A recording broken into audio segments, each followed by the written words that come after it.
Passover is one of the most beautiful holidays of the year, but the preparation leading up to it can feel completely overwhelming. I just got home from work and I have about 30 minutes before the kids walk through the door. And instead of jumping straight into the inevitable chaos of the afternoon, I like to take a few quiet moments for myself. If you're new here, hi, my name is Sonya. I'm an Orthodox Jewish woman who loves sharing Shabbat and holiday meal preps, routines, and organization here on my channel. I'm so glad you're here. Passover is coming and there's always so much to prepare. The menus, the shopping, the Seders, and making sure everything is ready for the holiday. Over the years, I realized that if I don't sit down and organize my thoughts, everything can start to feel overwhelming. I have all these ideas and I have all these things to do and plan that I just need to sit down for a quiet moment and just jot everything down. So this year I created something that really helps me personally stay calm and focused, and that's my Passover planning guide.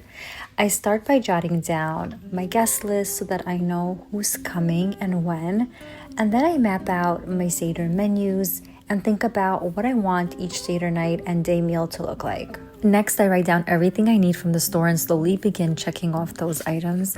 Taking the time now to organize myself really saves me so much time later on. I used to be one of those people who would make endless trips to the store because I would forget an item or two, but having everything written down in one place makes such a difference. I also look through my Passover breakfast ideas, my dips and desserts, and check off any of the ingredients I'll need for those recipes. It's a 45-page guide filled with so many helpful templates, blessings, prayers, and recipes. It turns the preparation to something peaceful instead of stressful.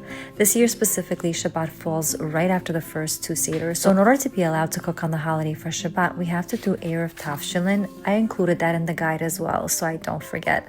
The goal of this guide is to help prepare everything ahead of time so that you can actually enjoy yourself. These little quiet moments before the house fills with all the noise are actually my favorite part of the day. Just a candle, a warm cup of tea, and a few minutes to prepare for a beautiful holiday with my family. If this kind of planning helps you too, I'll link the guide below in the description box. Before we dive into the recipes, I wanted to quickly share with you something that we have been loving in our family. It is called Primal Krisp. Primal Krisp is basically a meat chip, and the only ingredients are literally just beef and salt. They have a variety of different flavors. They have the first cut, they have the second cut. They also have chicken, and my favorite is this Texas heat one. Not only that, they also have an entire line that is kosher for Passover now, which I'm so excited about. I can very guilt-free eat these chips, give this to my kids, because all it is meat and salt. So delicious, so crispy. It's not like a jerky. Jerky is filled with all these additives and all these other ingredients. This is plain, clean, and superior to anything else. It's basically a chip, but healthy. Each bag is also roughly between 30 to 40 grams of protein, so it's an entire meal in one bag. During Passover also, a lot of us go on day trips with all of the kids, and this is such a no-brainer snack to just add to your lunch, to your snacks. I'm not worried that the kids are eating garbage all day long because it's actually good for you. And I take it to lunch with me all the time. Primal Krisp is very graciously giving our audience 10% off their first order if you use the code SONYA10, so definitely go and grab yours. To make this amazingly delicious matzo ball soup, these are the ingredients that I will be using. I'm going to use an entire head of celery. I have carrots here. I'm going to be using this, let's see, this is a 16-ounce bag. I'm going to be using this entire bag and half of this one. Also about 3 onions, 5 cloves of garlic. I have 6 or 7 chicken legs here, and any of your favorite matzo ball mixes. This is the one that I'm using today. I'm gonna just peel everything now and start slicing it up. Everything is washed and cleaned and we're ready to get chopping. I just set up my station over here so that I can place everything once it's chopped into their bowl so that cooking it goes very, very quickly.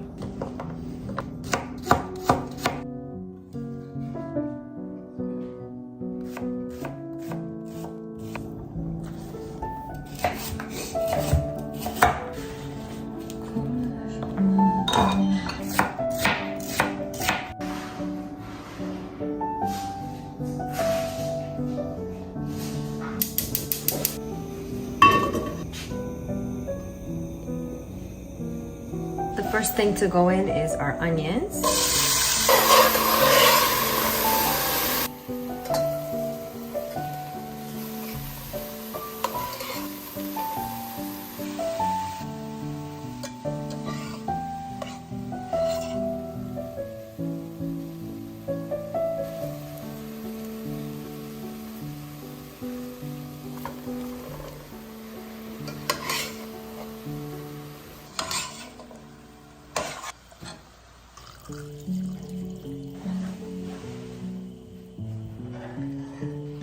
So it's been about an hour since the soup has started to boil, and I'm ready to drop in my matzo balls.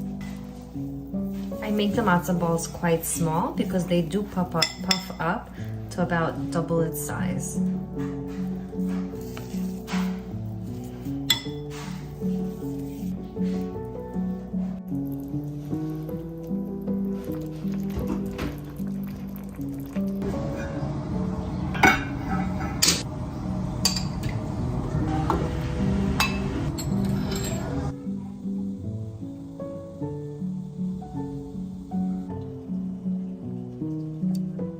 Look how fluffy and soft. Oh my. Let's get a little bit of everything in here.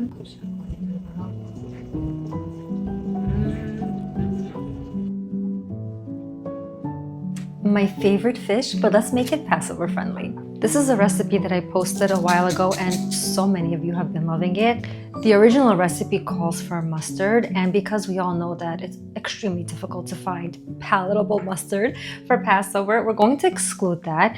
But what you can put instead is some prepared horseradish, just a teaspoon or two. If you enjoy that little kick and that tang, you could add that, and it's going to be such a nice addition and very holiday festive for Passover. So I'm just seasoning the fish with some salt, black pepper, paprika, and garlic powder, drizzling on a little bit of avocado oil or any neutral oil that is your favorite for Passover. Rub that in, cover with a foil, bake in a 400-degree oven for about 20 to 25 minutes.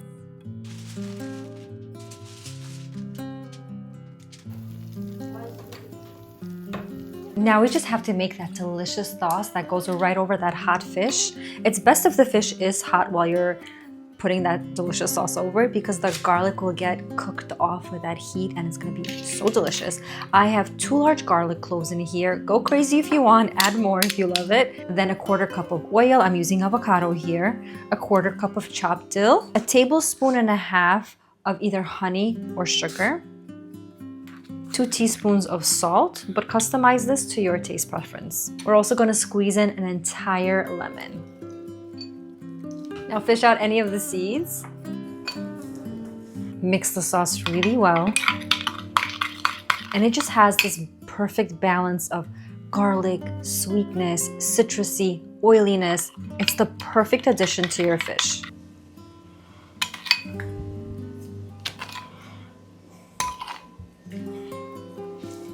If you're hoping to make this fish ahead of time for either of the Seders or the Shabbat, you can definitely bake the fish off with all of the spices, and then at the last minute, make your marinade and pour that right over. It's gonna be fresh and delicious. Now to take it up a notch even more, take a lemon, slice it thinly, and put that right over the center all throughout the fish.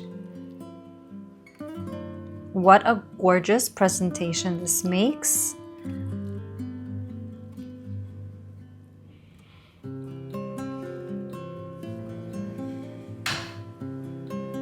Quick taste test time. I'm gonna take it from the little corner. If only you could smell it, it's so good.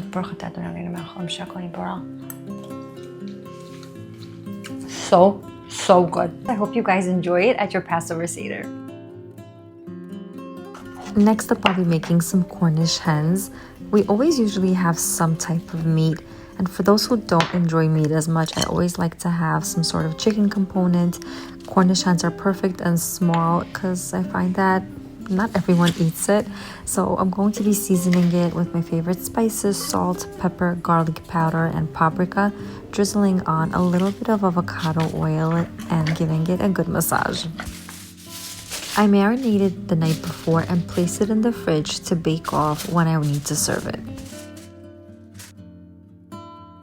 Next, I want to make some meatballs.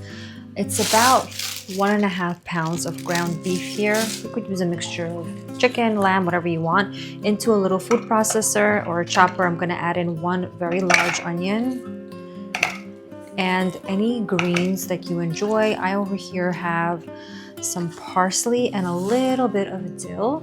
I'm gonna first pulse the onions because it's just a lot of them. And then once there's a little bit of room, I'm gonna add in the greens. Smush. Let's blend this up. That looks great. I'm gonna add in all of these greens. You can feel free to choose which kinds you like and the quantity.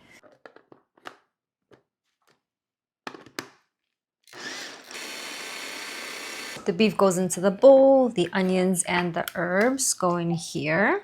Now, if you watched my videos, you know that my secret trick to having meatballs really nice and soft is by adding in a little bit of water. I would say maybe about 1/2 cup or so. So into the same container where you had the onions and herbs, just add the water and plop that in. Now for the seasoning, let's add in 1 teaspoon of garlic powder, a teaspoon of black pepper,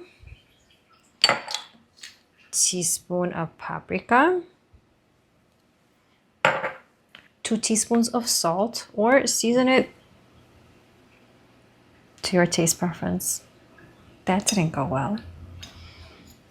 Don't do that, guys. Also gonna add in some cumin.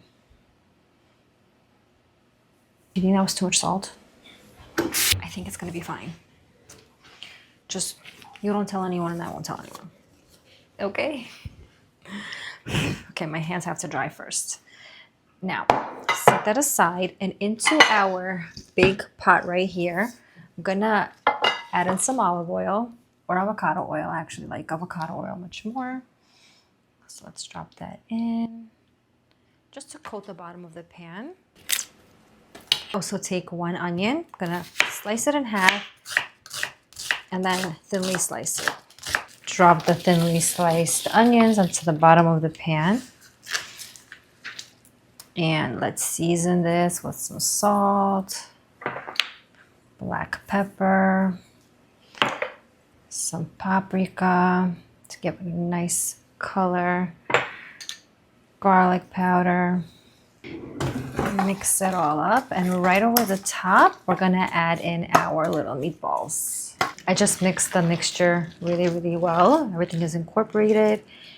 Take a little bit of the meat mixture, form balls, drop them in. It's such a nice and quick recipe for the Chag, especially for kids. Kids really enjoy this.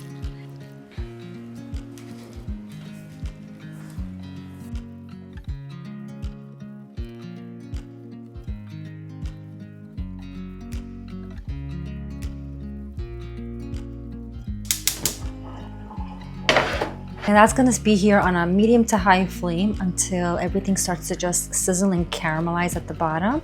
And then we're gonna add in a little bit of water, some potatoes, cover the lid and let it cook for about an hour and a half until it's so delicious. It's been about 5 minutes. Over here I have about 5 potatoes that I've cut into wedges and that I've seasoned with some salt and black pepper. I'm just gently putting them all throughout the meatballs, just nestling them wherever I see spots. The last step is to add in about a cup of water, or until you see that it's just about almost covering the meatballs, just like that. So it's not fully submerged.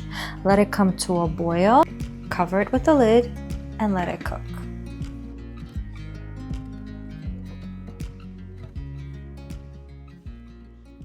Now I'm excited because we're going to be starting on all of our dips. I'm going to show you as best as I can the fastest way to do this. I'm going to split them up into 2 days.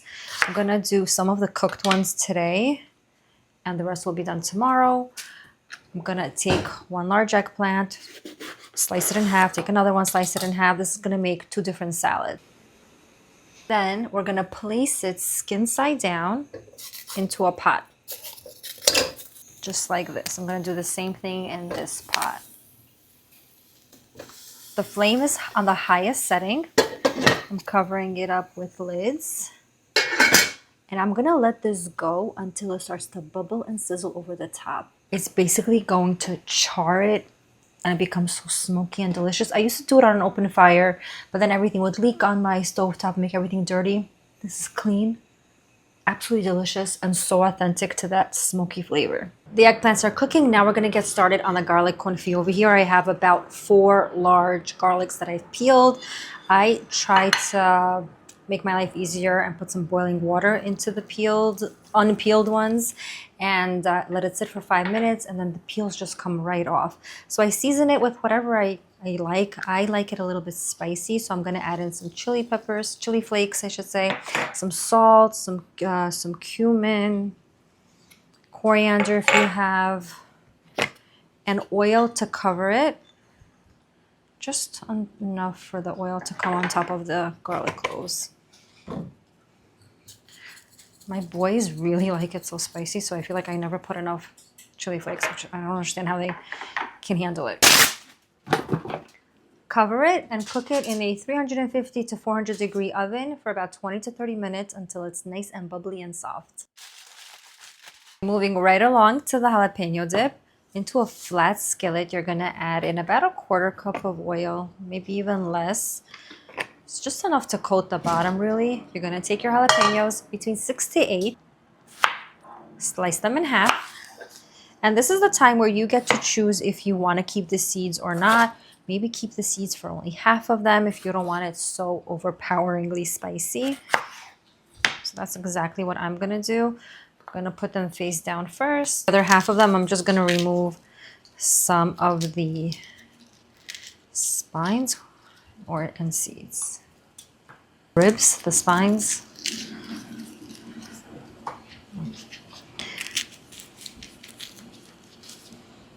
A big tip also when cooking in the kitchen non-stop during the holidays is to give yourself some shortcuts. If you're already peeling garlics for garlic confit, peel some garlics for the rest of your salads. Slice this in a few slices. I'm using about 4 garlic cloves and put them into the skillet as well, just so they can get toasted up. Okay, put that on the flame and let it start to get charred on both sides. Moving right along to the matbucha. So as you can see, I'm just have everything everywhere. I'm trying to utilize all of my space, so I'm not doing this forever. The eggplants are already bubbling. You can see it more over here. I poked like a little holes in them with a spoon, and it's just a sign to me that they're just about ready. The jalapenos are over there cooking. And now the matbucha. The matbucha is going to go into the oven to broil just until it gets charred. Then I'm going to flip everything over and char this side as well. Alrighty, let's check in on our eggplants. You know it's ready when you can very easily poke your spoon in through it, and it has that iconic smoky flavor. And as soon as you determine that it is ready and it's soft, scoop all of the flesh right out, because we want it to have a beautiful light green flesh and not dark brown.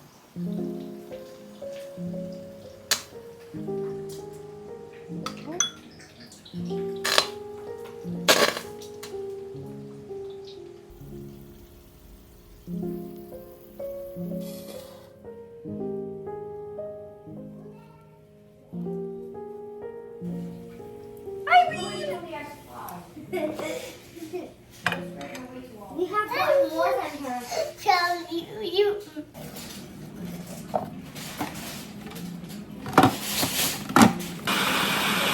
What? Mom, you know what it is?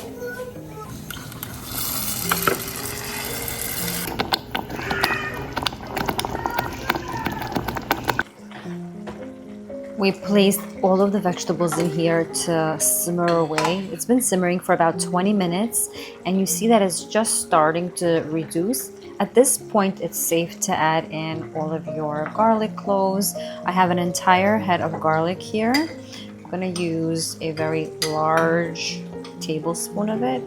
Plop that in and mix it around. let it start to get cooked. And at this point, I'm going to season the entire thing. In here, I have a tablespoon of paprika, a teaspoon of salt, teaspoon of cumin, teaspoon of coriander, and a teaspoon of consomme. So I'm going to add all of this inside.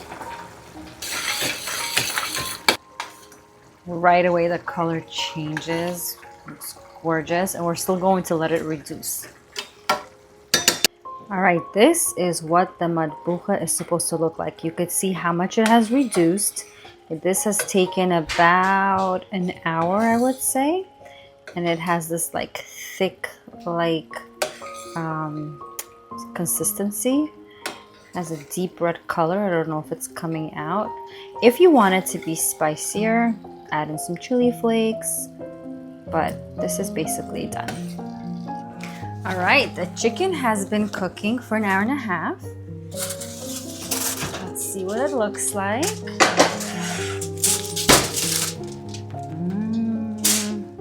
I didn't add an ounce of water to it, and look at that. Amazing. Now I'm gonna uncover it and let it cook for another 20 to 30 minutes until it has a beautiful crust.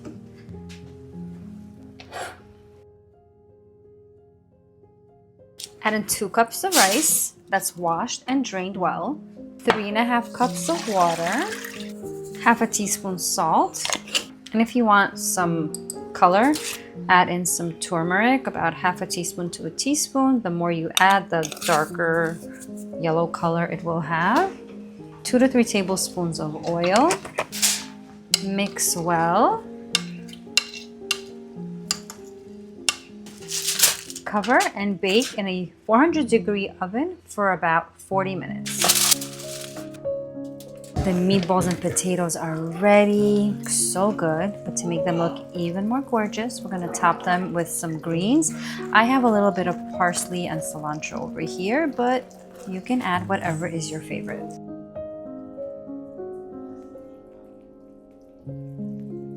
Let's do a very quick taste test because we deserve it. We worked hard. I mean, it is so juicy. Let's get the perfect bite with the potato and the meat.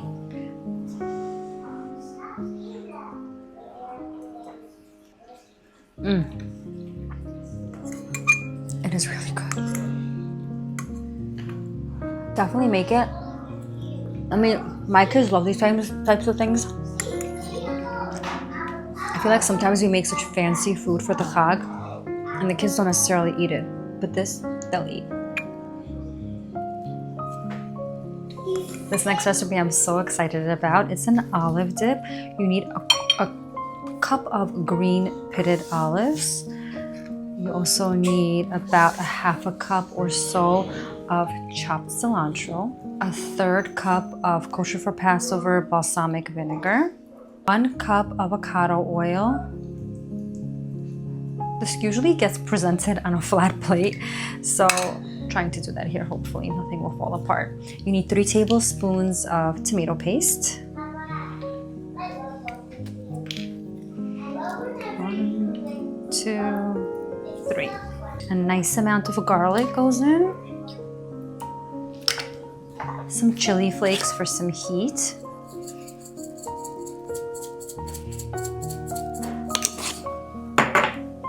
and salt if it needs it.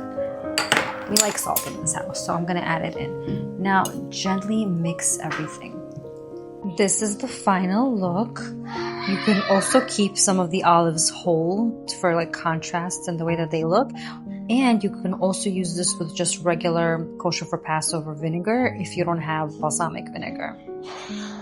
The eggplants that I roasted or grilled yesterday, I'm putting it into a mini chopper with about a teaspoon of chopped or minced garlic. You could add as much as you like. A little bit of salt. And very slowly in pulses, I'm going to blend it up. We don't want it to be like too blended, but just broken up a bit.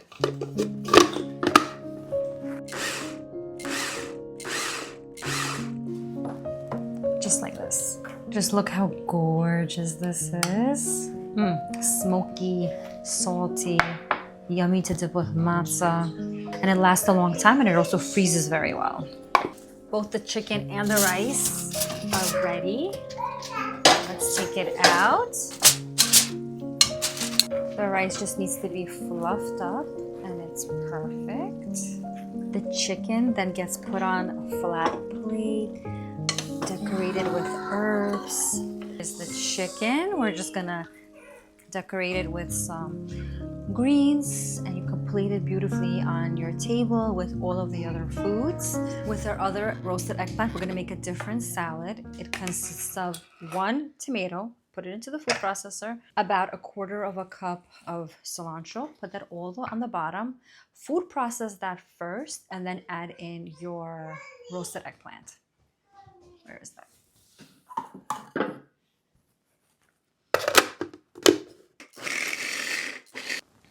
This is what it should look like, almost like a salsa. Add in your grilled eggplant, a teaspoon of garlic, and a sprinkling of salt. This is what it should look like. For the last dip today, this is the jalapeno dip. These are the jalapenos that we roasted or like pan fried with the garlic. So everything goes in here, even the oil, a little squeeze of lemon, just a little bit. About 1/2 cup of mayo goes in. And then you season it with salt, black pepper, cumin, coriander, garlic powder, whatever is your favorite. Cover up and blend. How easy and simple. I love it that everything just comes together in a blender. The aroma is so good. I hope this video gave you some comfort and reassurance that Passover prep doesn't have to feel all-consuming or overwhelming. With a little planning up front and by keeping your recipes simple, it can actually be manageable and even enjoyable. Make sure to stay tuned for my next video where I'll be sharing all of our favorite Passover desserts. You're not gonna wanna miss it. And if you love having everything organized and easy to access, I personally love using printable recipes during the holiday, so I'm not constantly searching online. I've linked my Passover ebook down below, which includes all of my recipes, guides, and planning tools. You can also grab just the dip recipes on their own if you prefer. Both links are in the description box for you. And don't forget to check out Primal Krisp. Use code Sonya 10 for 10% off. Wishing you a beautiful, meaningful Passover from my family to yours.